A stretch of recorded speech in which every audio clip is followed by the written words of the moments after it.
So we're here at the lovely Bankend Fisheries near Doncaster, and we're into our first fish. First chuck, first fish, that's always a bonus, isn't it?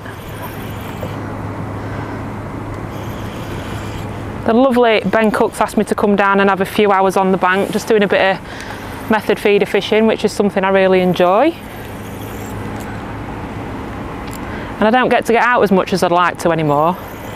With family and work, everything's really, really hectic, so a few hours like this is just what you need on a Friday evening.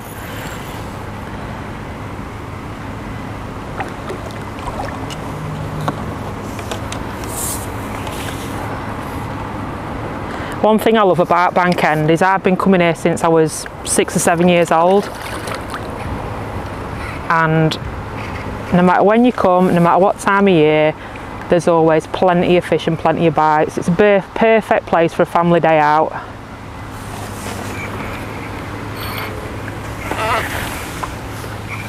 This one's a little bit wild. It's not even a massive fish, but first one in the bag.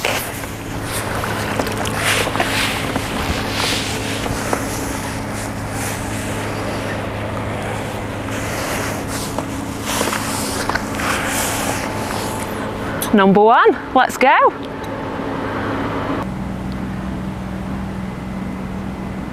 It's always a good sign when you're getting liners. So I love fishing with this rod. It's Shimano X7 9-foot, and I use it everywhere I can possibly use it. I mean, sometimes it's not always possible.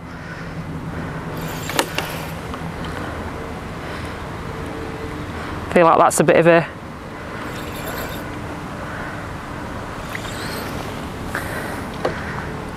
I'm always wary that they're going to dive for those for the rushes, which is never good.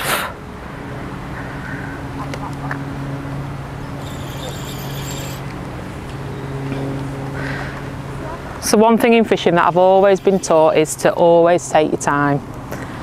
Never rush. Every fish counts, every bite counts, and it's really important to get every fish in the net. There's no need to rush. I'm just fishing a really simple setup. I'm fishing a size 16 SLWG with a band on, small micro band, which I can put a pellet on or a wafter on.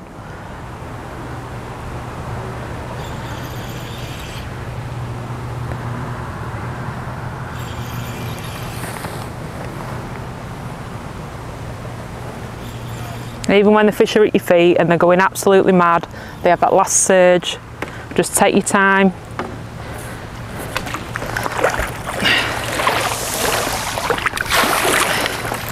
The more relaxed you are, the more relaxed the fish is.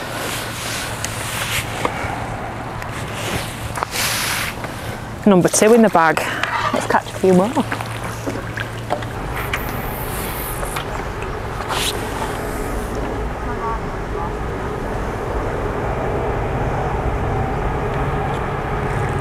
So when I'm fishing, I've just cast in to the spot that I'm fishing to, and I always pick a marker and I always tend to clip up, just because it gives me a bit more confidence. Not everybody does it, but I prefer to clip up.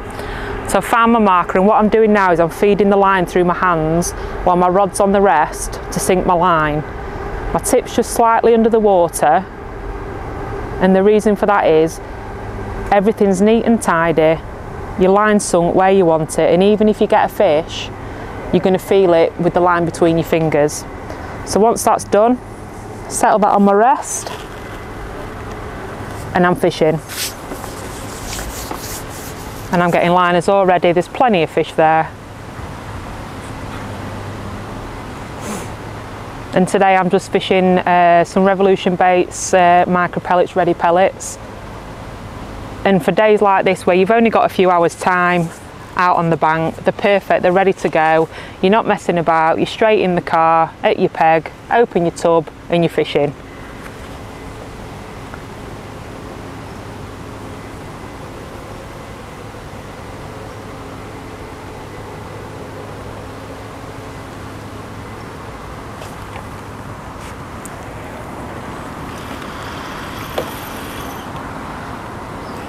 Don't you just love edge fishing? I think it's only a smaller fish. Oh, maybe not. He's woke up a bit.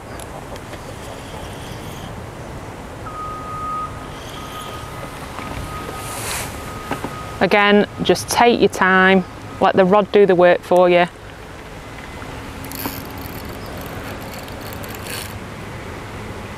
Bit of an angry one, this one.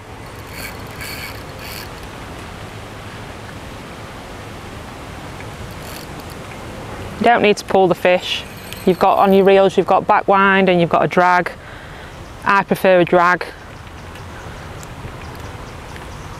And as the fish moves, if it moves to your left or your right, just lift your rod up to the other side and bring the fish towards you.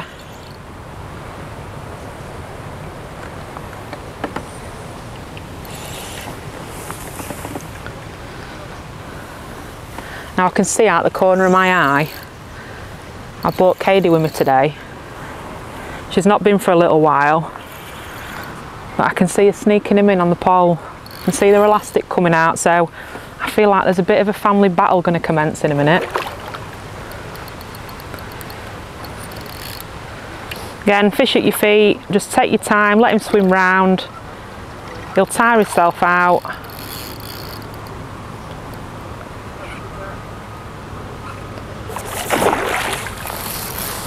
Got a bit eager then.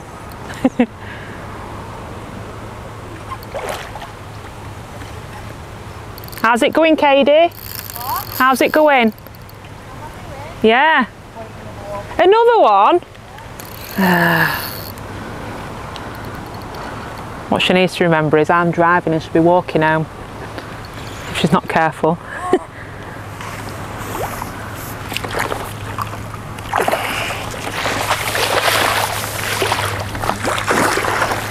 Beautiful fish.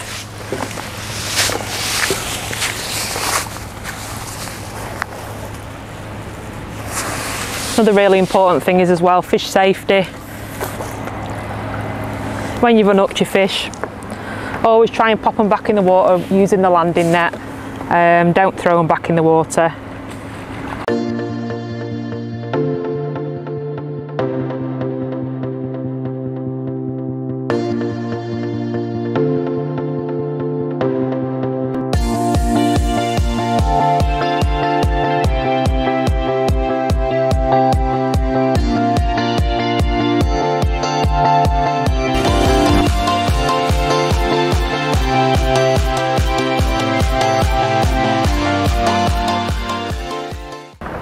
So one of my top tips is I always fish with my tip straight.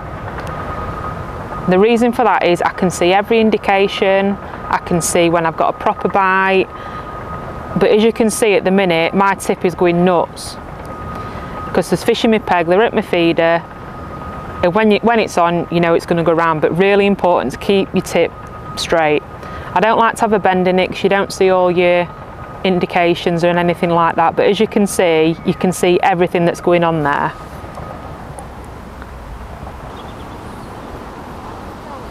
Another important tip that I've always found in fishing is to always fish as light as you possibly can. So a smaller hook the better and a lighter line the better, because I always think it produces more bites, which ultimately produces more fish. So when I'm fishing, I've just cast in to the spot that I'm fishing to, and I always pick a marker and I always tend to clip up just because it gives me a bit more confidence. Not everybody does it, but I prefer to clip up. So I've found my marker, and what I'm doing now is I'm feeding the line through my hands while my rod's on the rest to sink my line. My tip's just slightly under the water, and the reason for that is everything's neat and tidy. Your line's sunk where you want it, and even if you get a fish, you're going to feel it with the line between your fingers. So once that's done, settle that on my rest, and I'm fishing.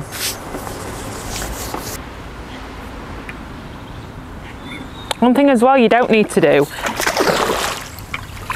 is wind the fish right to the end of your rod. that causes a lot of breakages, a lot of damage and things like that as well. And just keep a nice distance, length of line between tip of the rod and your fish. So as you can see, I'm fishing a peg in a corner today, and with the weather been full on summer as it is, although I think it's about to rain, you find at this time of day in your later evenings the fish are in the shallower water, which is predominantly in your edges or on a short line for a pole. So I've picked an awkward peg as normal where I've got a bit of an overhanging tree here, but all I'm doing, I've set myself a target, I'm aiming to that target just away from the tree, and I'm trying to dart my casting. Oh, there's another one. So instead of making it a looped cast, it's a dart and it's going directly where I want it to, landing in the water and going round. It's perfect.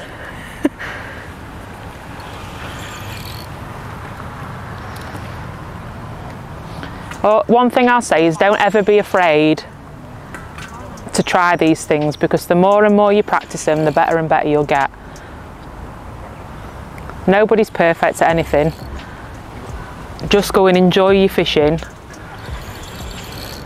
Try new things along the way. And if you're unsure, just ask. Don't ever be afraid to ask.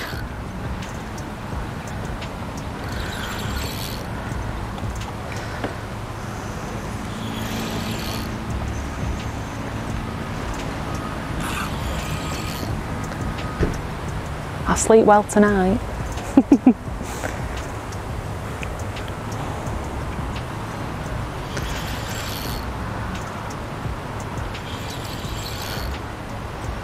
Again, you can see, no need to rush anything, not forcing anything. Nice and steady. Even in match, this is how I'd fish.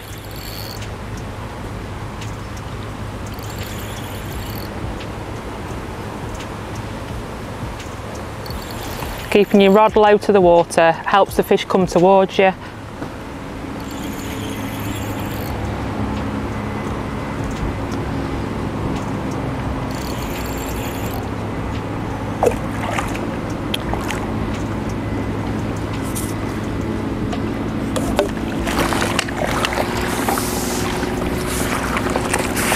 Nice mirror, that one.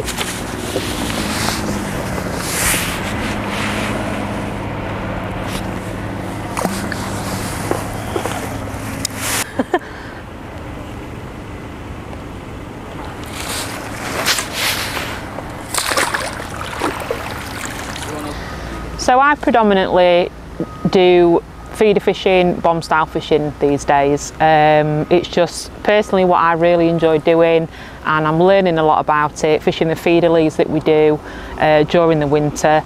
Everyone says I'm mad fishing in the winter, but it's my favourite time. But my basic setup is I'm either using a 9 or 10 foot rod. Today I've got the Aero X7 9 foot setup, my all-time favourite rod. I absolutely love it. If I can use it, I will use it. I've just got a 3000 reel on, geared up with £6 main line, obviously threaded through to a small hybrid. I've got a 24 gram on today, just to give me a little bit more weight to cast where I want to cast, because it is a little bit of a distance to where we're throwing. Straight onto a quick change bead. Now these were one of the best things ever invented. Make changing your hook length so simple. And that's onto a 4-inch hook length with a 16 SLWG and a band. Really simple setup. It doesn't really get any easier than that. And I'm just feeding ready-made pellets, and I'll get them for you. So within the Revolution baits range, we've got some ready pellets. Now these, I've got to say, they smell amazing. And they do catch fish also, which is more important. But they're a ready pellet. These are Brasm flavour, and we call them the Brasm Supreme. And we've also got the GG ready pellets as well. And they complement with the ground bait ranges that we've got as well. And we chose to do that just simply because it gives you two different options. So when you're fishing, you might be fishing pellets, your peg might go a little bit weird. You think, oh, might be too many particles going in my peg, so change it to ground bait so there's less particles going in your peg and they're just homing on your hook bait. So there's a few different options there to fish with, so let's get back out and start fishing.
I do think it's really important the rod that you use, because I use a lighter rod, a softer rod, so it allows me to use lighter hooks and lighter hook lengths.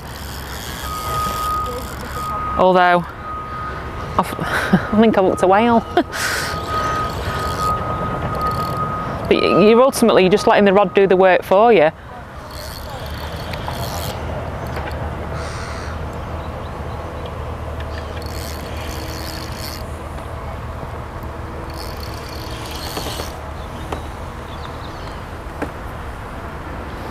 Again, it's just about taking your time, and I can feel this is a bigger fish, so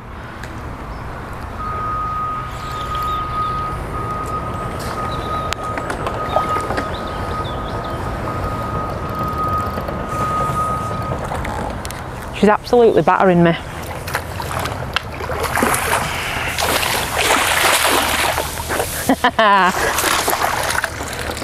Ooh. Look at that for a beautiful fish. Slow and steady wins the race, she says.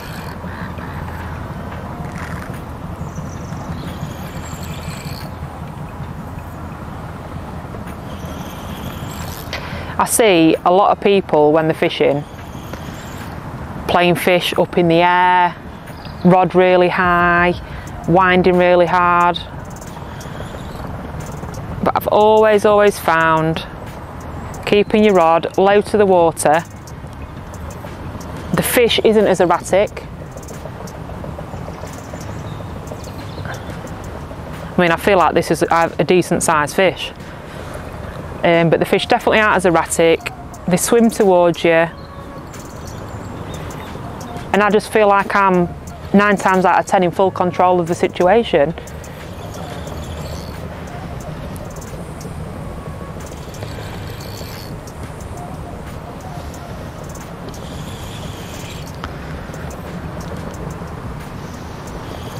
I can feel the fish swimming towards me now. Less resistance than if the rod's up in the air.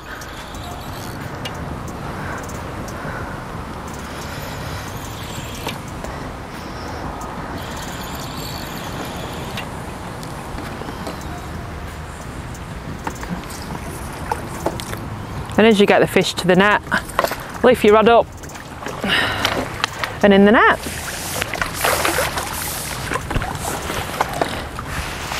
If you've not got your rod high up in the water and it's low to the ground, he weren't ready to come in, were he? You find that your fish aren't thrashing in front of you as well, which is disturbing your peg ultimately, and also resulting in a lot of hook pulls or breakages.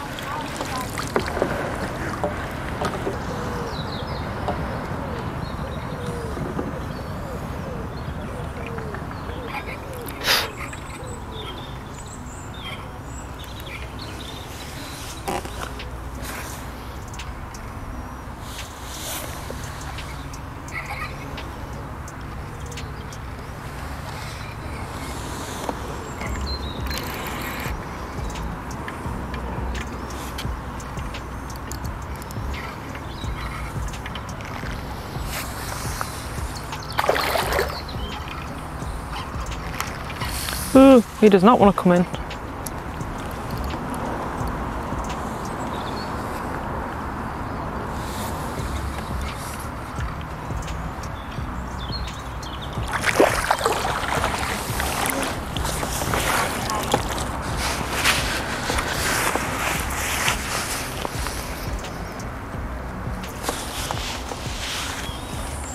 Well, that's it today from here at the Pro Series. Thanks to Ben Cook for inviting me out for the day. I hope you've learnt a few things, tips and tricks from the way I fish method feeder.